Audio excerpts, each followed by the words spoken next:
Welcome to the Conscious Pivot Podcast with international speaker, business mentor, best-selling author of Pivot, and your host, Adam Markel. The Conscious Pivot shares the stories and wisdom of people who have successfully reinvented some area of their business and personal life. You'll gain powerful insights into how you can fully embrace new opportunities, increase your performance, and master the art and science of innovation and resilience. So please join Adam as he guides you on your conscious pivot. Hey, everybody. Welcome back to another episode of the Conscious Pivot Podcast. I'm your host, Adam Markel, and I am sitting here in just the seat of gratitude. You know, it's kind of funny to even just say that, the seat of gratitude, because sometimes in meditation, which is something that I've been really crummy at for a long time, is this meditating. Pretty good with just getting still for a few minutes, or even getting into prayer, which I absolutely adore. It's one of my favorite things to do. But more recently, I've been able to meditate, and I started out with a book called Mindfulness. I got to get the author's name of that. I can't remember, and it probably would be important to at least edify them in that way. But I'm about halfway through this book, Mindfulness, it's written by some cool guy, actually two people really, and I'm more and more able to sit in a seat of stillness and not thoughtlessness. It's so interesting about meditation. The thoughts just keep coming. They like the hits keep coming, the thoughts keep coming, and what I guess found works for me, and is the essence of the meditation, to call it that, is the ability to simply bring myself back to the present moment, even as I'm recognizing that my thoughts are like are sort of like caged animals, just rattling the cage. You know, look, get my attention and keep my attention. And even though they grab my attention for a second or two, I've been finding it pretty easy to recognize them, see them for what they are. Like, oh, you're planning, or you're worrying, or you're thinking about yesterday or yesteryear or something, and by just recognizing what is that thought, it's almost like seeing a cloud or seeing the weather, and not trying to make the weather change or go away, but rather to just get back to where I am in the moment, despite what my thoughts are doing on their own. So sitting here in this seat now, feeling grateful, and wherever you are in this moment, I think it's always helpful, at least I find it really helpful, to even take a breath in the moment and just acknowledge something that's right. What's one thing that you can acknowledge that's right in your life in the moment? What's one thing you can acknowledge in the business that you're in that's right in the moment? We get so wound up and worked up and frustrated sometimes with things not working. We had a little technology glitch. We started our show little past the schedule today. And those things can certainly just sort of get us all worked up. It certainly could have, but didn't. And part of that, I think, is that there's so much going on that's right. And so what's one thing that's going right in your life right now? One thing that you can be grateful for in this moment. And hopefully there's something you can find, even if it's just the fact that you're listening to this podcast right now, that you're breathing at this moment, that it's, that we're all pretty safe at this moment. I know there are folks that are listening at different places around the world, and we don't always feel safe in our homes or in our bodies and things like that. But there's just something we can feel grateful for. So I want to start there. And then I'm also super grateful that I've got a new friend, somebody that I've met recently that I have just come to really appreciate and think a lot of. And so I'm glad that I got right before holiday season to get him on the show and chat and talk about his life pivots. I would call him a serial pivoter. We'll see what he says about that in a moment. But I'm going to read a couple of words from his bio, and then we're going to dig in as we always do. His name is Jeremy Park, and he is a corporate executive and philanthropist, author of 2 books and weekly newspaper column, contributor to Forbes, producer and host of television and radio shows and a podcast, and a sought-after speaker for transforming organizations and individuals into catalysts for their community. I saw this firsthand recently when I got to visit him in Memphis. Jeremy is also a CEO, the CEO behind cityCURRENT, an organization with a mission to power the good. cityCURRENT is a partnership of more than 120 businesses, including some of the world's largest employers like FedEx, AutoZone, Verizon, and Kroger. They've joined forces and funds to make a difference in the Mid-South and Middle Tennessee. The organization has teams working in Memphis and Nashville. They host more than 150 free community events each year in both cities, producing an array of positive-oriented media. Financially and physically, they give back to a host of nonprofits in those communities. And as I said, I got to see this firsthand in a recent visit there.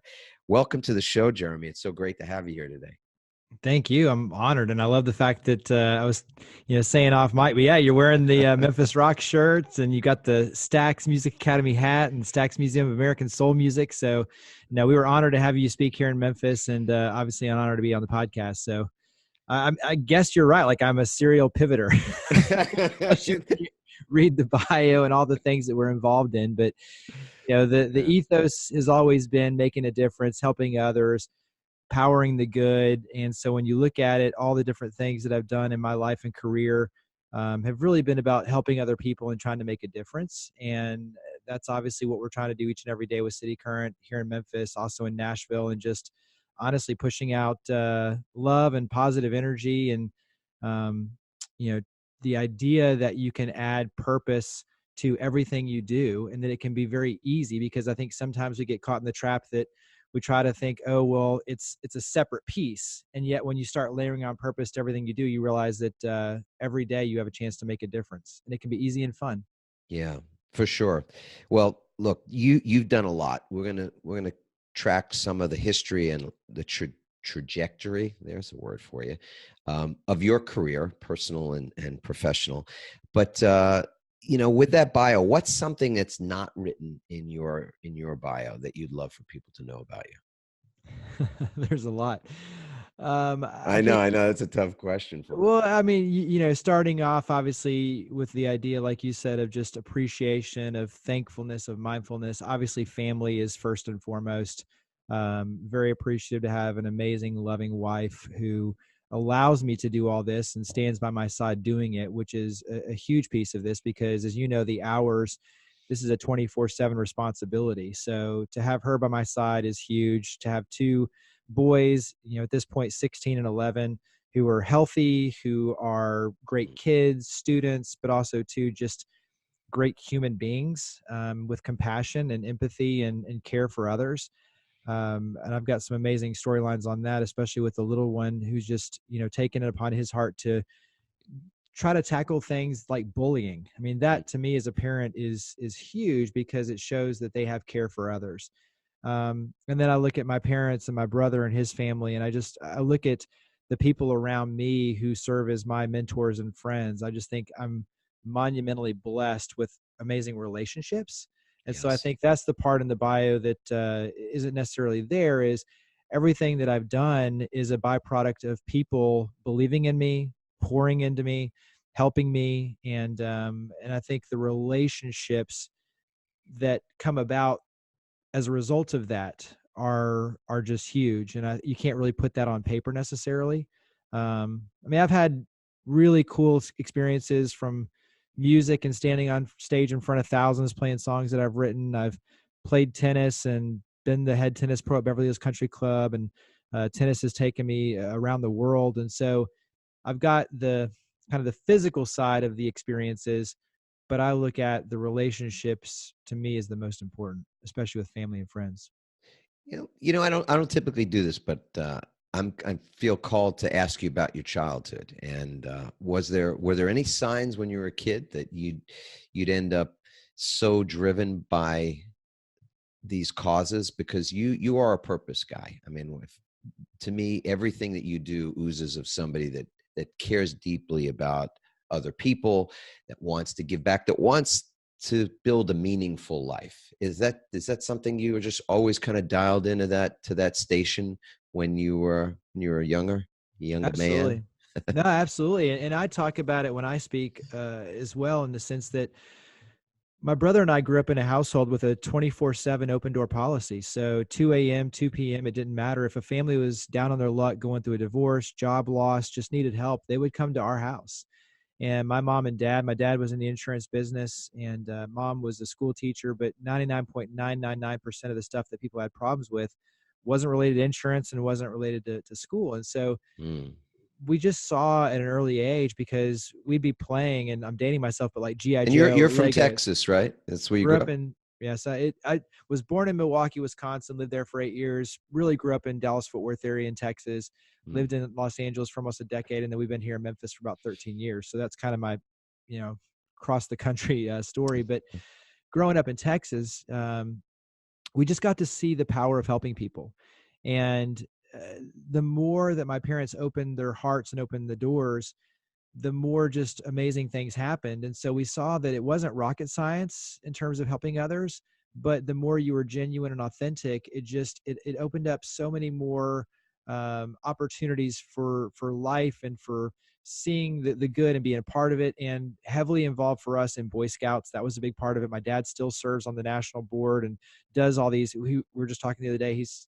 We keep telling him, at some point he's going to actually It's going to retire be the outright. last year at some point. Right. But it's always the running joke. But he just did a jamboree for like 6,000 kids Wow. and merit badge colleges. And he just loves it, even though we're long gone from scouting. And my brother, got his Eagle Scout. He himself is a huge believer in helping others and that legacy of just, helping achieve. So anyway, my brother and I saw that young growing up, and I think it just stuck with us. And so for my brother serving in the Marines for 20 years, obviously community service was near and dear to him. And then when you look at everything that we've tried to do as a family and tried to do individually, it's all built around purpose. And I think too, we lost my aunt, who was a school teacher and very close at an early Mm. age to an aneurysm. We've lost my uncle. So in other words, I've lost some very dear loved ones who all of them were involved in the community. But when you start to realize that life is short and life is precious, and that, we need to be out there taking advantage of every single day to do something to help others, that puts that fire and that urgency even at a greater level. Yeah. Listen, I know that the people that are listening or watching this right now and listening to it are the choir in essence. I know that this community, this is not a radical message for them, and it Sure. is sort of would be a receptive audience to this. And yet at the same time, I want to take up the position, even for a moment, of being the not so much the skeptic, but the person that knows in their heart they've known a long time that giving back or being more involved or just opening their hearts at a deeper level would invite something, whether it's because they've heard it, it's been a part of their spiritual past or the teaching that they've been around, or they've read great books. Maybe they've read one of your books, or they've read a book that I read a long time ago by Bob Berg called The Go-Giver. Really just a tremendous book on that that brings home that point. What can we say to folks that go, this all makes sense, and yes, you're preaching to the choir, sir, but I'm also somebody that's so like up to my eyeballs in things and responsibilities and to-dos and lists in the world of the entrepreneur, the business owner, even in a job today. It's almost like there's no end to the week. Remember when I had the pleasure to be with your organization, cityCURRENT, we talked about how there's almost no weekend, and there were chuckles in the room about that, because we all get that there's almost no boundary between work and employees' job and the the life outside of work, et cetera. So for somebody like that might just say, "Hey, listen, all this makes sense, but but's the great negator. Yes, or yes, but." How do I make time for that? Or how do I fit that into my life? I mean, you've led a very active life. As you said, you were a professional tennis player at a certain point in your life. You were in a rock band. You had, got married pretty young and got 2 kids and all those things speak to the fact that there's, that people are still dealing with a bandwidth that has limits. and that giving back and opening themselves up and making time for things to volunteer or contribute is just not as easy, let's say, as it might sound. Absolutely. No, and I'm a realist. I'm the first to say that when you look at giving back and purpose, we're in a society that's about me. It's ROI driven, obviously return on investment, but it's also we want immediate gratification. And so I think it's important to understand the trends. And so when you understand the trends, you understand why this purpose driven mentality is so important with your business, obviously with you as a person, but also for your family. So let me kind of rattle off a few, and this is the stuff that I cover primarily with the stuff that I do with Forbes. But the first one is that social impact is now mandatory. And so when you look at it, that was actually the line in Forbes is companies without social impact culture will soon be obsolete. And when you look at it, USA Today, consumers in America now looking at corporations to be a part of the solution. The bottom line is that consumers are making their purchasing decisions based on social impact. And millennials, 85% of their decision process is built around the social good efforts. I mean, I can rattle off a lot of stats, but the bottom line is that the shampoo I buy benefits St. Jude. We make purchasing decisions based on the giving back nature of the businesses. Also, too, employees are choosing where to go and work based on purpose. And so they don't want to just basically punch a clock. They want to serve with a company that allows them to go out and serve in the community.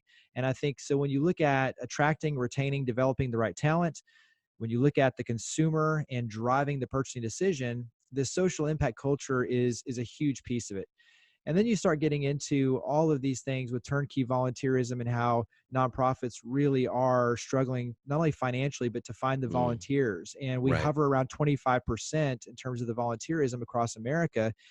And when you look at it, people physically solve problems. That's a big part of, we kind of live on three truths. And the first one is that people physically solve problems. And so, a dollar bill, while it's a great resource to fund the mission of a nonprofit and to do what we need to do to activate and to build and to pour into our companies too, a dollar bill doesn't physically solve a single problem. It doesn't parent a child, mentor a child, scrub graffiti, plant trees and flowers, doesn't physically do anything. People do. So we need them actively engaged. And so turnkey volunteerism, social impact, the idea of kind of this one-for-one model that really obviously isn't a fit for every company, but the idea of not waiting until the end of the year to see if you've had a good year or a bad year to give versus baking in the hard cost of giving back into every single transaction. So a percentage of sale, which is something that companies can do. There's so many things that when you look at the trends and kind of where things are headed versus what you can apply, one, knowing that purpose is driving everything now. It gives you a story, it gives you impact, it gives you the ability to attract, retain the right talent. It also, too, allows you to win the heart of the consumers. And then you start looking at how easy you can make it. And, we talked a lot about this when you were in town, but things like modified work schedules, bringing in executive directors, doing tours, nonprofit tours. You can literally over lunch, share the good, be a part of packing meals. I mean, there's so many things you can do now that are turnkey and easy that I think you are missing a huge opportunity if you're not. And even if you go in with the impetus of, maybe we're doing it for that reason and not the heart reason, in the end, your heart will be warmed up and you'll open it up because you realize, just like Gandhi said, you find yourself in the service of others. When you start pouring in, you yourself receive so much. And also too, I mean, we talk about it here all the time with cityCURRENT is, there are a million networking organizations, but when you look at what makes us different, it's the service aspect, it's the philanthropy. And when you look at things like Samaritan's Feet, where we go and we have hundreds of volunteers wash kids' feet, give them new socks and shoes, those who are coming out to serve are CEOs. It's people like Bill Rhodes. He's a CEO of AutoZone. He doesn't go to networking organizations and networking events. He comes out to service and community-driven events. And so when you talk about, for you as a CEO, as a business owner, plugging into having a purpose gives you the heart, but it also too allows you to build these relationships that you wouldn't build otherwise. And so, I mean, I could go on and on and on. I think the statistics, as you said, are pretty, they're really telling that consumers are more likely to purchase something from a company that has a purpose that's well defined that they can align themselves with. So they recognize that purpose, and they'll choose that company over some other company to buy their product from. And millennials are more likely 5.3 times more likely to stay with a company because that company's purpose is something that aligns with what they feel is important in the world. So let's talk about something you mentioned in that in those few moments about it not being a part of the budget, let's say, because I think in many ways this relates back to personal finance, where there's an old rule, an old adage that you pay yourself first. And we've probably, everybody's heard that. Not everybody lives by that mantra, but the reason it goes to pay yourself first is because if you don't, if your method is to wait till all the bills are paid to first pay yourself, we all know what happens when all the bills are paid. There's that much left. And so this idea of baking in was the word used, bake in the giving component to your company. And that doesn't have to just be money. I mean, it doesn't have to be money at all, in fact, because volunteerism is, as you said, it's not money that gets those things done. It's people that get them done. So how do you bake in? And that's my question for everybody that's considering this in this moment. How do you bake that into your model? And it doesn't matter whether your model is that you're a solopreneur or whether you're running a mid-sized organization or something bigger than that, because these are things that have to get baked in at the start of the year, at the beginning, not waiting, as you said, to see whether or not we've been profitable that year and then determine what's fair and what makes sense to give back. I'd like to know a little, is that how you're defining turnkey volunteerism? Because some people might be saying, okay, so tell me more about that. How do you define and what is turnkey volunteerism? Well, let's go back to the baking in side, because I think it's important, one, for every company, but also two, for you as an individual and a family to have a purpose statement. So what do you stand for? Outside of the goods and products that you sell, what do you stand for? What are you trying to accomplish? What difference are you trying to make? And I would encourage people to literally write down their purpose statement, because you and I mentioned even on the car ride to the airport is the first time I met Fred Smith, he asked me, coming in the door, what's your purpose? And he wasn't talking about the purpose of my meeting. He was talking about the purpose for me as an individual. So, and now more than ever, companies are asking that in the hiring process. What's your purpose? So they want to know you as a person. What are you trying to accomplish with your life? And so I think having that as a company is huge. Obviously, having that as an individual and having that discussion as a family for you and your kids to have that is a very powerful way to galvanize and bring you together. But anyway. So let's go for just a second. I want to pause there. Yeah. You had a pretty significant meeting, or call it a seminal experience in meeting Fred Smith, who's the CEO, the founder of Federal Express. And, you go in and meet with him and he asks you one question, which you weren't necessarily expecting, right? Right. I mean, well, right out of the gates. I mean, I wasn't even, seated yet. And he's like, I want to know what's your purpose. And not your purpose, like the purpose of your business in that. He already knew the meeting, like right? Your personal purpose, My right? personal purpose. And I think, yeah. Yeah. And I think, to have what to me makes a fun, vibrant conversation is when you dig down 3 layers, right? At least, and then you can start digging further. But he wanted to know how many layers I had and could he pass the surface, because everybody comes in selling something. That part's easy. He wants to know what I stand for. What do I stand for? What do I believe in? And for me, it was education right off the bat. And it still is to this day. Education to us as a family. If you ask my wife, my kids, like everything, they're going to say, what's your purpose? What do you stand for? They're going to say education. And so that then opened the floodgates for us to have a great conversation. And then, 30 minutes in, then we dive into what I was there to talk about. But he wanted to know that there was more to me than just him being sold something by me. Yeah. And so I think that's where understanding your purpose, but using FedEx is a great example. You can go on their website and look at their social impact statement. And this will lead to answering your question. So companies now are putting it right there at the forefront. And so for them, they talk about the 3 things. So they pick 3 things that they really focus on: disaster response, pedestrian safety. And the beautiful thing too is that they also list out how they're able to do that in terms of making a difference. And 1, to your point, is dollars. 2, though, is they talk about their volunteerism. And then 3, in kind, because in kind shipping for FedEx is a huge piece of what they do. And so when you talk about things like turnkey volunteerism and not waiting until the end of the year and baking in the hard costs, that's exactly what we're talking about is how do you do an audit of what you have? And even you mentioned the solopreneur, the entrepreneur. I guarantee, I mean, just looking right now, we've got laptops, we've got Yeti mics, we've got podcasting equipment, we've got cameras. I can loan those out to nonprofits. If I do an audit of what I have, even as an individual, I've got resources that I can loan out and help a nonprofit with. If you have conference spaces, if you have trucks, delivery trucks, doing toy drives and food drives and using those trucks for that. So to your point, it doesn't always have to be the money. It can be the assets. It can be the team.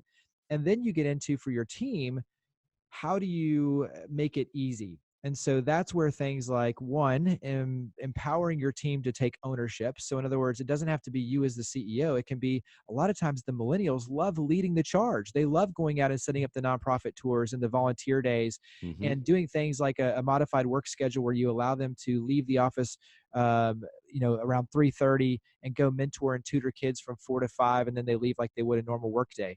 But allowing your team to then take ownership, one, it gives them a leadership opportunity.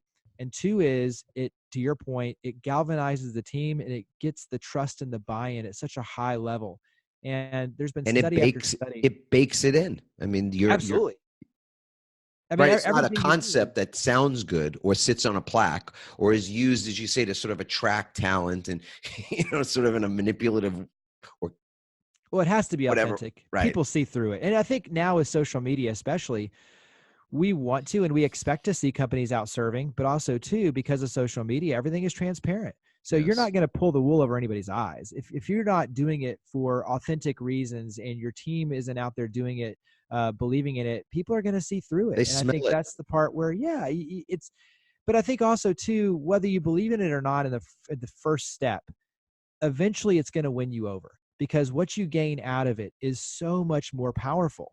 And, even for us, we talked about it too, this idea of kind of the transactional quid pro quo, I help you, you help me, and we kind of stair step our way to success. And everything we're talking about in terms of this CSR, this cause marketing, it's a planting philosophy. It's, I'm going to go out there and sow, and plant these seeds and pour into the community. And what happens is over time, this curve, it goes from this stair step I'm doing on the camera, but this, small stairs, all of a sudden it's like, boom, and it just skyrockets. And that's what I saw growing up is, we're able to go on the field with like the Dallas Cowboys as a blue collar family. My brother, who always wanted to serve in the Marines, but had LASIK surgery and they didn't realize that it wasn't federally approved. So they're going to kick him out. And in less than 48 hours, my parents were able to get to Congress and get a 4-star general out of Quantico who was on vacation to approve my brother to stay in the Marines, to be the guinea pig, so to speak. And we get to the base for graduation. The commandant wants to meet this family, and he's expecting someone like Tom Hanks, like a celebrity. And my parents walk in, and we're just average-looking family. And he's like, "Who are you?" And my dad's like, "I'm John Park." And like, "You're not what I was expecting at all." And my dad's like, "Look, when we help people, and when we need help, they help us." And I think that's the part where once you buy in, your life changes, but your business changes as well. Yeah. This just dawned on me that one of my favorite movies is an old Frank Capra film that probably everybody has seen at least once. It's a Wonderful Life. And this is the Bailey model, the Bailey building and loan, the idea that when you give in the community, you give back to people. We all come to a point in our lives where we're also in need, whether it's some form of support, whether it's emotional support or it's some other form of support. And it's not a, I don't love that term quid pro quo, even though I'm a lawyer and I really, lived with that term in contracts and things for a long time.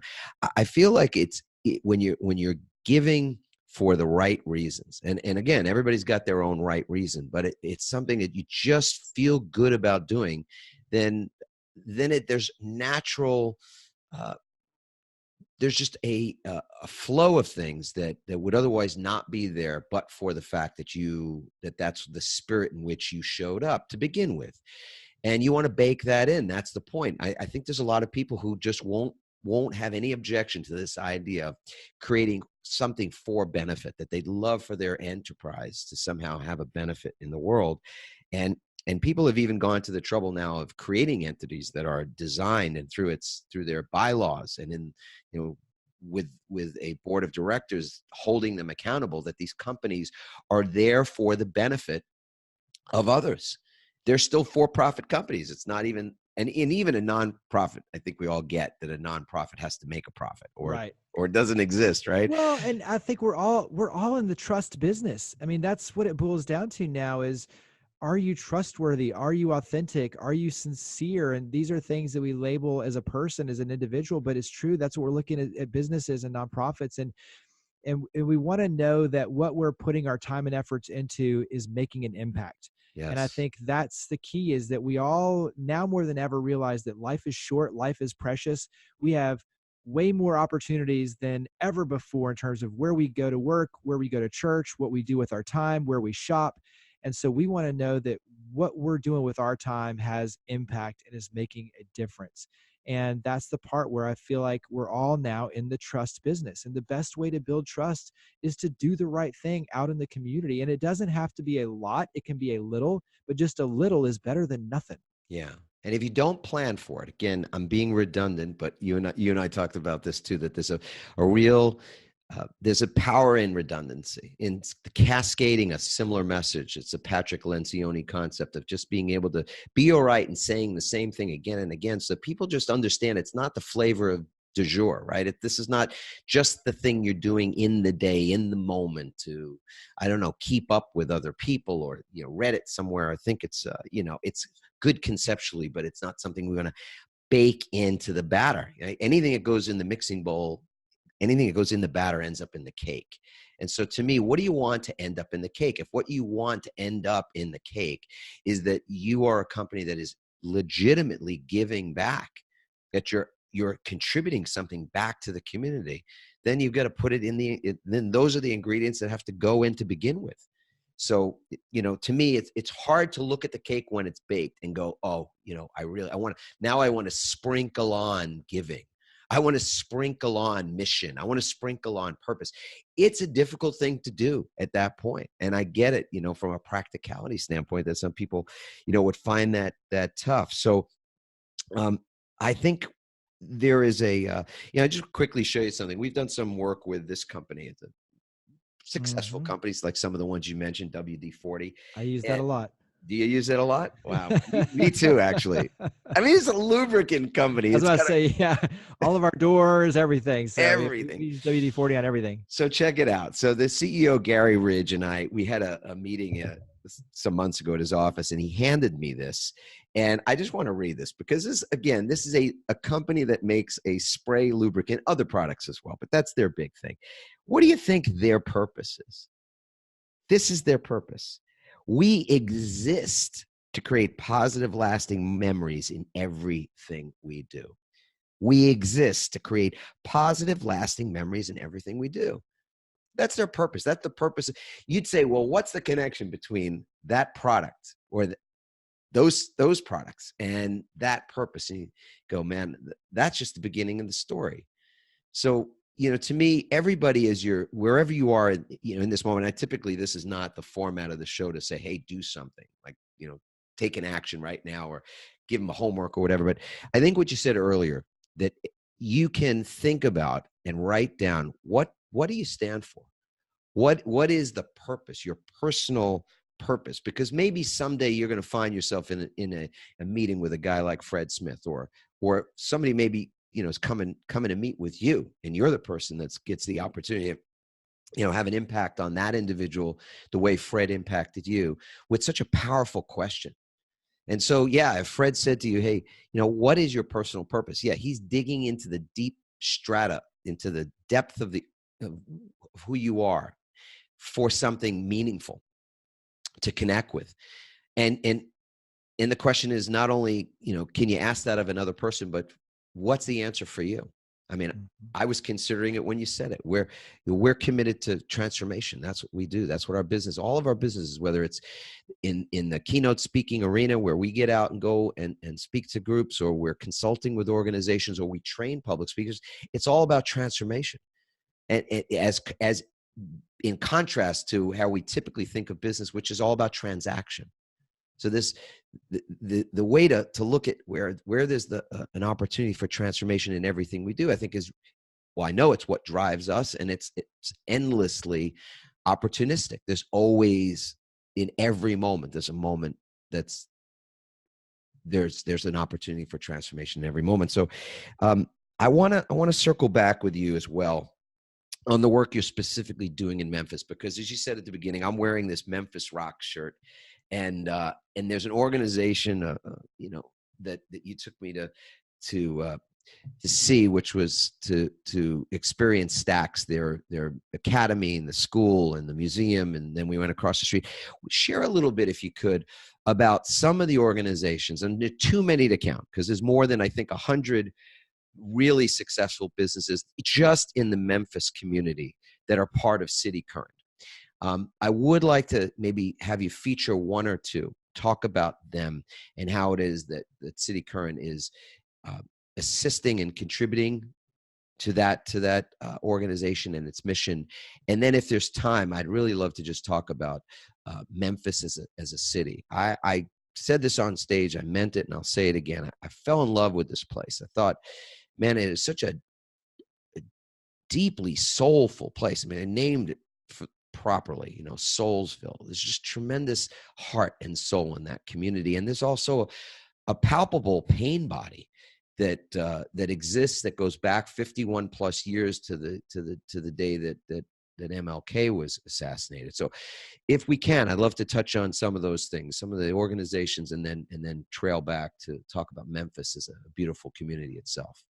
Sure. No, I mean, we've been here, like I said, 13 years, and we absolutely love Memphis. And I think just starting out, you are in a top 50 market that's huge, that's got global connectivity because of International Paper, FedEx, AutoZone, ServiceMaster, all of these companies that have their global headquarters here. And yet you're in a small town feel where people take care of each other, people have your back. And I think just the sense of community here and the deep roots and care for each other is genuine. It's unlike something that I've seen in places that I've lived across the US and worked. And so that's, to me, why I love this city so much. But to your point, and we've got over 100 different companies, and they range from small, medium, and very large. We have Napa Cafe, which is a restaurant, to Germantown Day Spa, to technology with Master IT and eBiz Solutions and Expedient on that side. And then you get into commercial real estate and banking and insurance with Lipscomb & Pitts Insurance. And so you've got a very wide spectrum of different businesses. But when you look at it, they all care about community. They all care about pouring in, and they all understand too that that they're in the trust business, and that by working together as a brain trust for each other, they can share knowledge behind the scenes, and they can develop amazing programs and platforms and community projects. And so we have the benefit of behind the scenes connecting all these resources and powerful minds. And then on the front end, using all these resources to truly just give back and make a difference with free community events, philanthropy, and then all this positive media that we produce, like the TV shows, the radio shows, the podcasts, the columns. All of that is really intentionally around sharing and developing community and best practices and things that are working well so that others can become a greater spark. And so, looking at, like, FedEx is obviously got a global platform. FedEx Cares, their Purple Promise. They love the fact that their teams are out there making a difference. And then we do so much with them. I mean, they allow us to host private events, to work with them on things like their Orbis Flying Eye Hospital, where they donate a jet that flies with Orbis into countries and do the eye care. So we've got amazing stories with companies like that. Then you have companies that are pouring into schools, and they're doing things like STEAM and STEM and robotics and Smith and Nephew. We go in with them and they're doing mentorship and guidance around robotics and manufacturing, and they adopt schools. And then you get into like the banking where they're doing literacy programs with like junior achievement. And so I think, even Morgan Bohannon with Cumulus, where we had a chance to put you on the radio, someone like him, he's the board chair for junior achievement. And Yes. so of Memphis in the Mid-South, and they're JA BizTown. And so all of these people deeply care about community. They're all involved in such a wide spectrum of things. And to me, it's cool to see, because kind of back to everybody playing their note. They're all passionate about something as a business and as an individual. And together collectively, we get to kind of play this cool role where it's like, you don't have to do everything. You can do a small bit in your passion area. And if you do a small bit and you do a small bit and you do a small bit with a shared vision that everybody kind of realizes they can separate the competition and actually work together, then together we can move the needle in a big way. And I think that's the part where— Is that what cityCURRENT, would you say that's one of the things? I don't know if you had planned when you were creating the business plan for what has become cityCURRENT. Was that a thing that you were anticipating would happen? Because it seems like that's one of the great benefits of what's gone on with that organization. Well, and you even mentioned it yourself. You're like, Jeremy, you're a connector. And that's exactly what this is connecting people, connecting funds, connecting the power of a shared vision. And so to your point, yeah, I mean, I spend the vast majority of my day breaking down big initiatives that need a lot of people and a lot of money into small bite-sized pieces so that everybody can play a role. And in many cases, these are, $1 million projects, $10,000 projects. I mean, it runs a huge gamut, but people come to me all the time saying, here's something that's important for our community.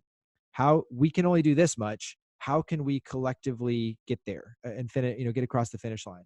And so to do that, you have to have, one, a lot of people who know who you are and trust you. And luckily we're blessed with cityCURRENT, where we have a very wide network of people that we've been helping for a long number of years. And so when we need help, we can mobilize. And so things like a telethon, we hosted a telethon. We needed, when one of the disasters hit and Red Cross needed to raise $25,000 in each market, they came to us and said, we have less than 24 hours. What can we do? We said, let's host a telethon. So we hosted a telethon. We raised over $25,000.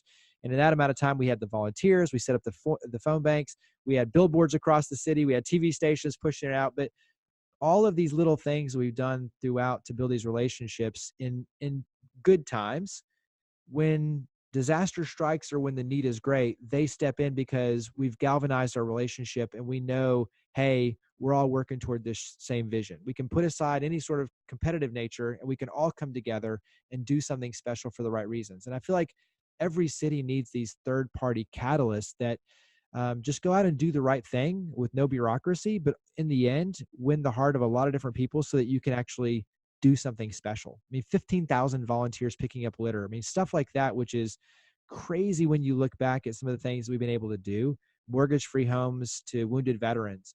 But it's simply a product of us getting a lot of people to buy in and then saying, we only need a small amount, from each individual person. Yeah. And honestly, where it really, a lot of this came to me personally is I was playing tennis over in, it was a small city over in Europe. And this is back in like the 90s, but there was a model, a replica of what the city was going to look like in 2020. It'd be really interesting to go back and see if how far along it is now all these years later. But anyway, anybody you asked in that little community could tell you exactly, oh, that's where the museum is going to be built. That's where the new school is going to be over there. That's where this is going to be. So it galvanized the whole community. But the thing is, it also did is it got people to realize the power of, I might sacrifice short term because someone over there is going to win, but in the end, it's going to come to me. Yes. And so I think that sense of shared vision allows you to realize there's going to be short-term sacrifices for long-term gain. But in the end, that's how you win consensus and build that shared vision that ultimately allows you to do something really creative and special. And that's kind of what we try to do, is have a shared vision, win the hearts of everyone by doing all this good in the community so that when people need us, we're here for them and we can do some big things to activate. Well, that seems like a shared vision of the city of Memphis to begin with. Are you guys, in terms of the volunteerism and the giving back. You're one of the most giving cities in the United States, maybe sixth on the list. Is that it in terms of, did I get that We're, right? Or depending on the list, I mean, sometimes we're number one, sometimes we're number two. We're always in the top 10, but we're usually hovering around one or two, and it's about 6% per capita. And yeah, you have a very large faith-based community here, which is a big part of that is the belief of tithing and pouring the money in, and so that's a piece of it. But in general, to your point, you know, Memphis is a city that has gone through a lot. It got wiped out with the yellow fever epidemic in the late 1800s. Then you had the assassination of MLK. And so there's been a lot of things that have happened to this city. But in the end, you have a resilience amazing, that's certainly born out of everything, absolutely. right? And we accept the pain. I think that's the cool thing is, the Grizzlies coined the term, but grit grind. And you have even the entrepreneurs here. There's definitely something special about the water in Memphis, but the point is that we have a soul here of just the resiliency of coming together, and where the affluent and afflicted live together. That's one of the other terms that Michael Drake uses a lot, but we just want to work together and help each other and not hide from it. And I think in many cities, you can push away the pain and you can Sure. hide from it and Yep. pretend that everything is hunky-dory and amazing. And we say, we're all in this together.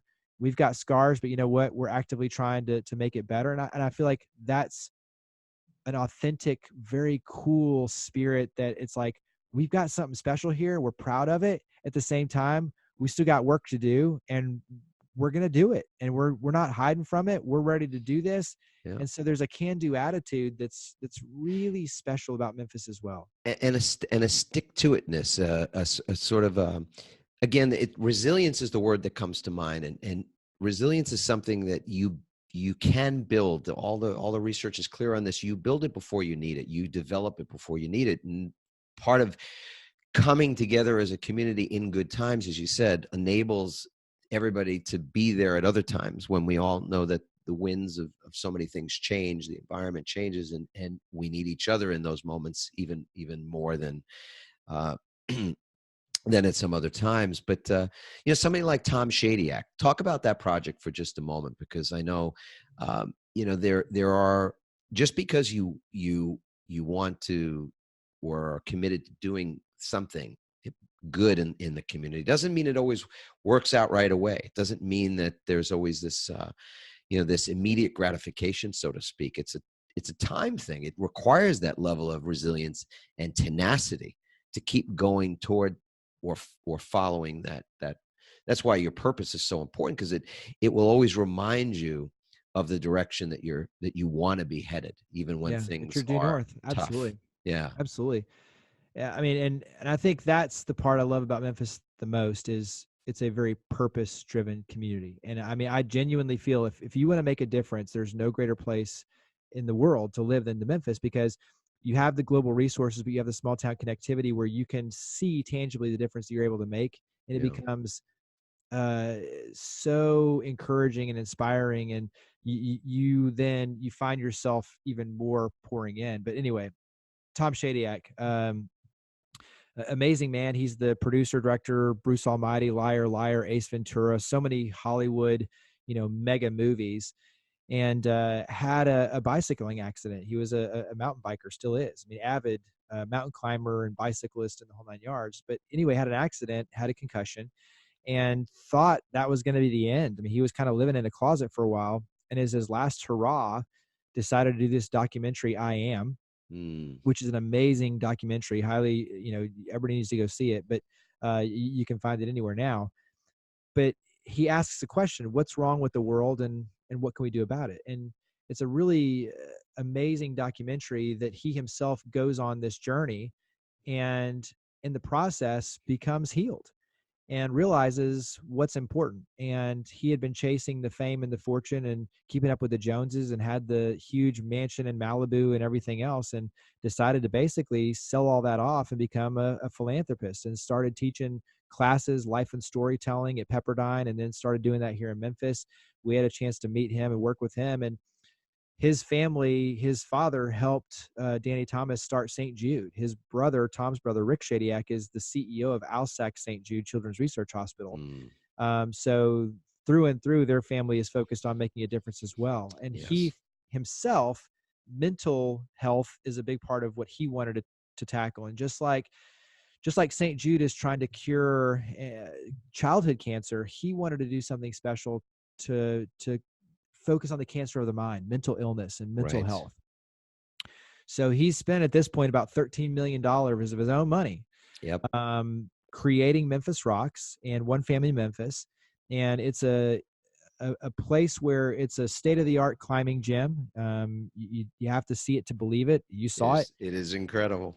But the ethos of that gym is that all of the kids in the community, and he specifically chose Soulsville, which is in an area of the city that in many cases hasn't been given the love and appreciation that it needs. And so it's fallen on some tough times. And he specifically chose that place, not an affluent neighborhood. Right. He chose that neighborhood so that all of the kids nearby could come in for free. And his thing is that if you can pay, you pay.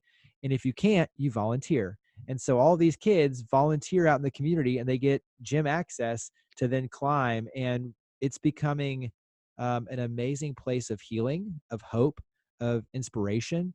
And it's all because of his vision to see this thing realized. And the next step, he just did the movie Brian Banks, but is to turn across the street into a movie production studio that will hire all of these local kids to go out and work on these movies and teach them the skills and the craft and the trade of movie making. And so he did it with Brian Banks, and he's already starting to work on new projects and new movies, and that's going to be the next iteration.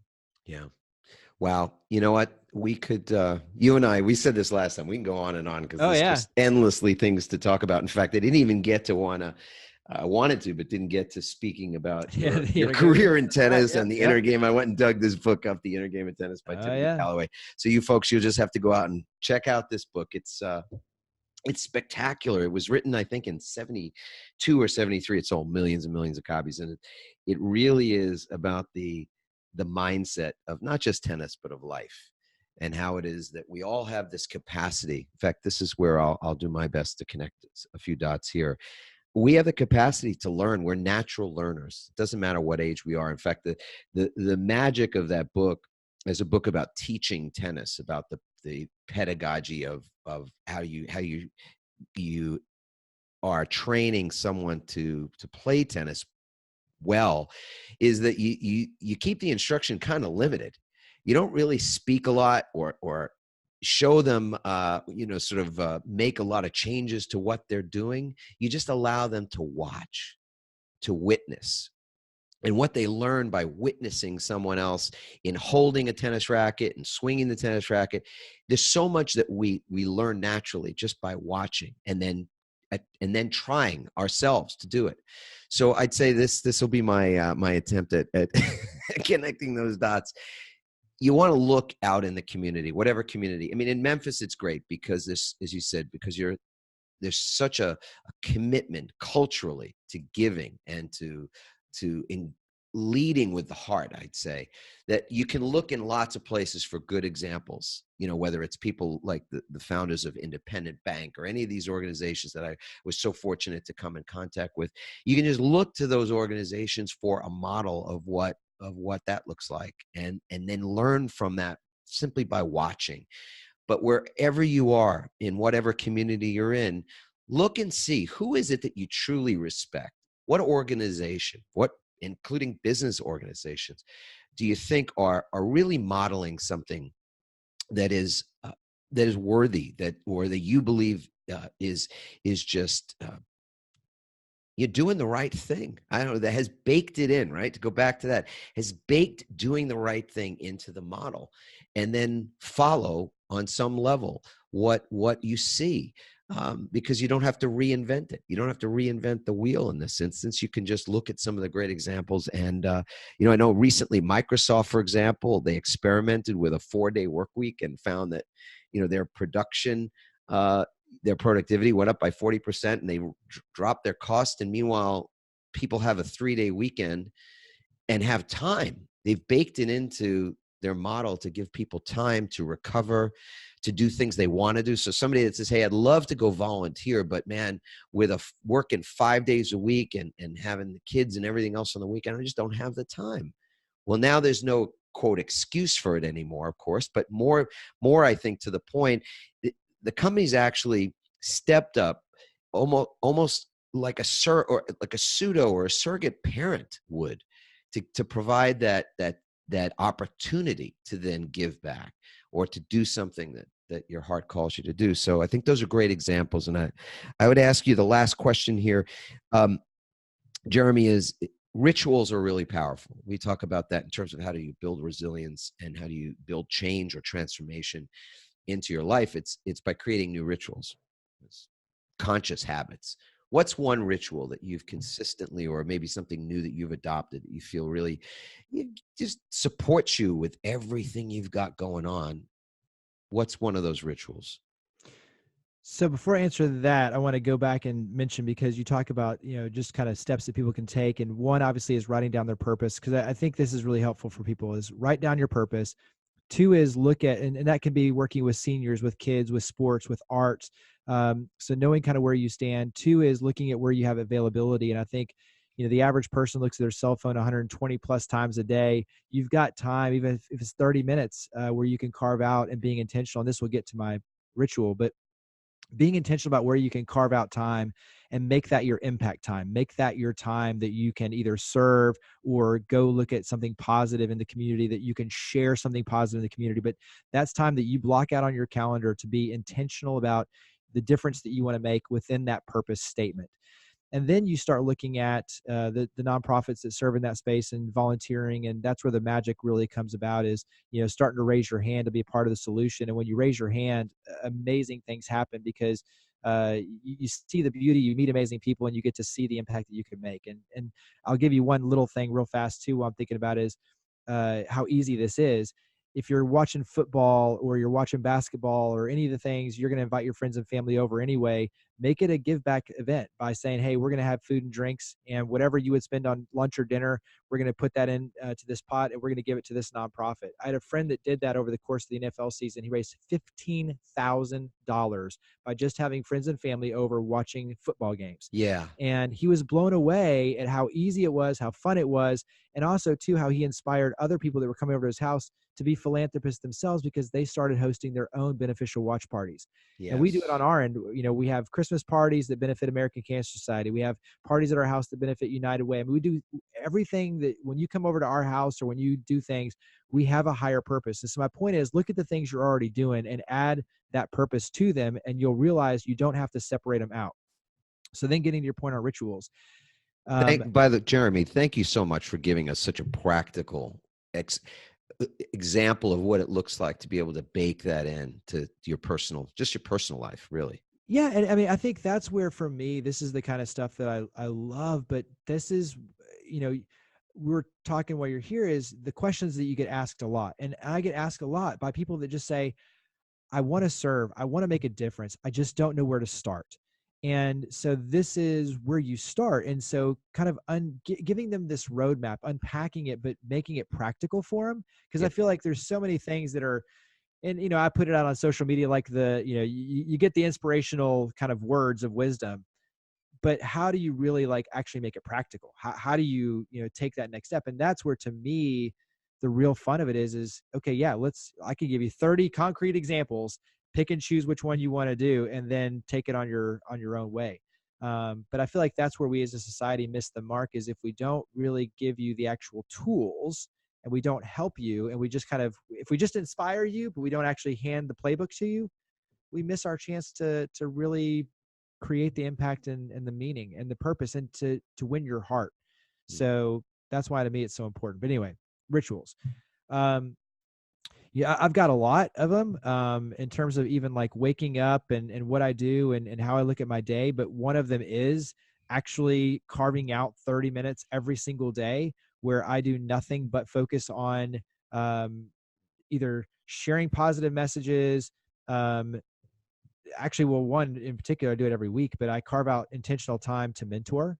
And so I usually will leave a couple of hours every week to just purely nothing other than just trying to, if people have questions and they want to sit down, I have those time. I block out time for certain things that are really, really important to me.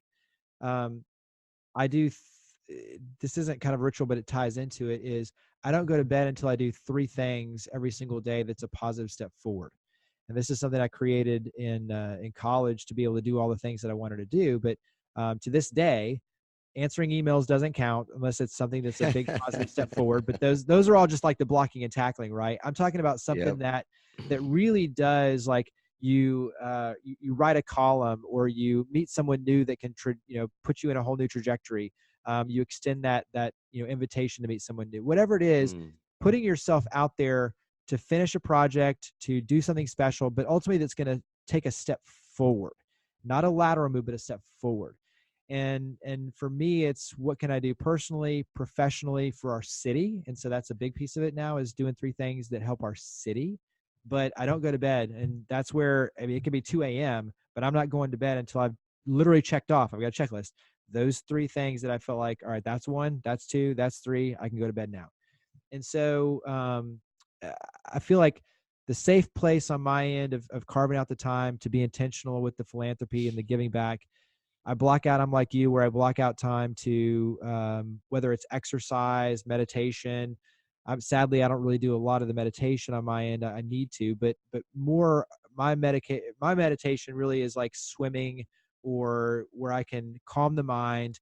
And, my wife will kind of get on. She's like, you've got 40 minutes. We've got to be at this thing. And I'm like, trust me, babe, I'm going to get in the pool. I'm going to power through these laps because it's important. You and I are brothers from other mothers, man. Because it's just I drive my wife nuts with stuff like that. Yeah, I'm just diving in. She's like, "Wow, you knocked that out fast." I'm like, "I know," but it's the intentionality of, I know that that's what I need to, and obviously we talk about it in the sense that you can't give to others what you don't have yourself. Exactly. And I've got to protect my energy and my time. And if my energy isn't good, I can't give you the energy that's going to inspire and help you and push you to do good. And so that's where I think creating the intentionality of safeguarding those places, schedule wise, energy wise, is really, really, to me, important, so that in the end I can really help others. Yeah. We have to manage our, among the myriad things that we'd call our responsibilities in life. I think key or first in that is managing our own energy. You could call it attitude. You and I had lots of conversation about this, and managing, even in a company, having done that myself for many years, it's less about managing people and it's more about managing energy. Right. And managing attitude in that organization. So I so appreciate that ritual, those rituals that you shared. I wrote a bunch of them down. I'm sure people have been writing feverishly for the last 40 minutes. As we wind down and I share my waking ritual, I have a question for you, Jeremy. Did you wake up today? Absolutely. Yeah, I could tell. It's sometimes we wonder just how awake are we? Right? A little groggy physically, but also, what's our state of consciousness? Because we can get sucked into that vortex of the TV or the news cycles that we see all over the place, and certainly through social media, and they suck us in, I think, it's part of their business model to suck us in. That's exactly what they're after. So it's really important that we do allow ourselves the opportunity to wake up. And at the same time, it really is a blessing, because when you went to bed last night, Jeremy, was there any guarantee that you'd wake up today? Nope. Not for me either. And sadly, I know that firsthand. So to your point, it is a blessing to be able to wake up, and you don't want to take that for granted.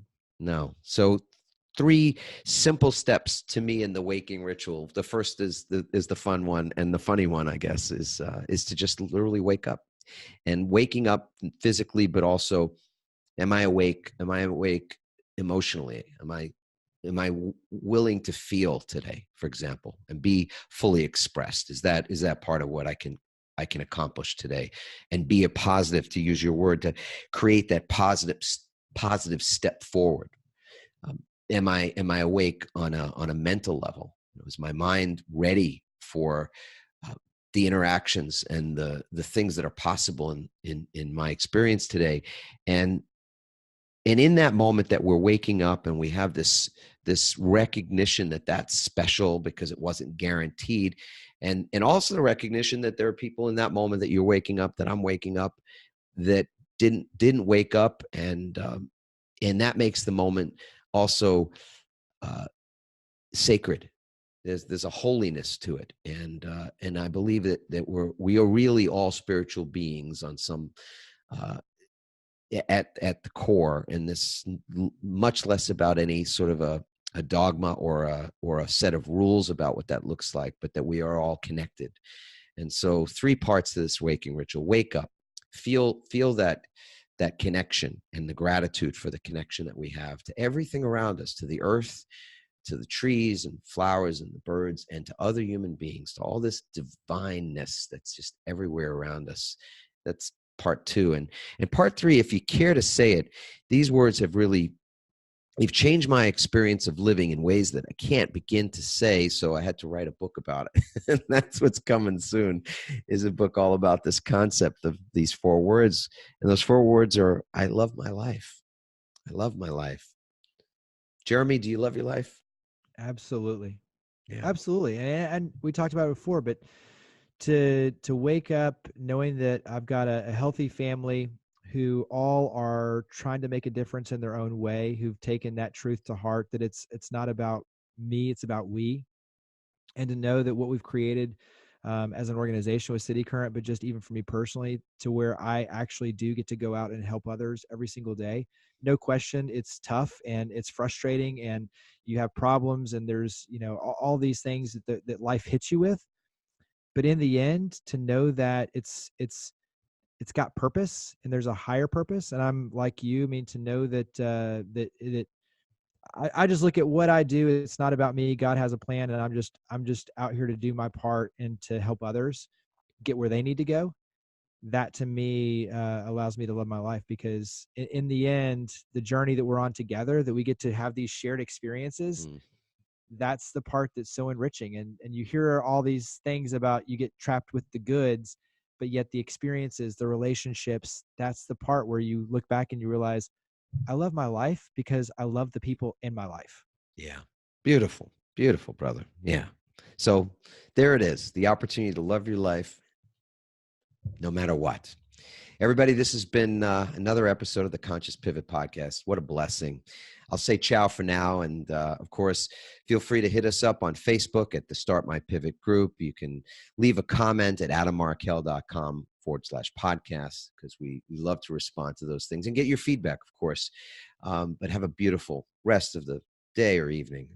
Have it deliver all the positive blessings that we were talking about today, and many, many more. Ciao for now, everybody. Bye-bye.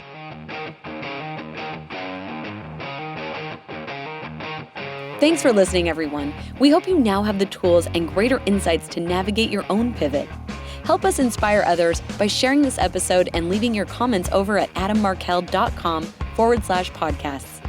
For more tips, strategies, and support as you consciously pivot into a new business and lifestyle you love, join our Pivot community on Facebook at pivotfb.com.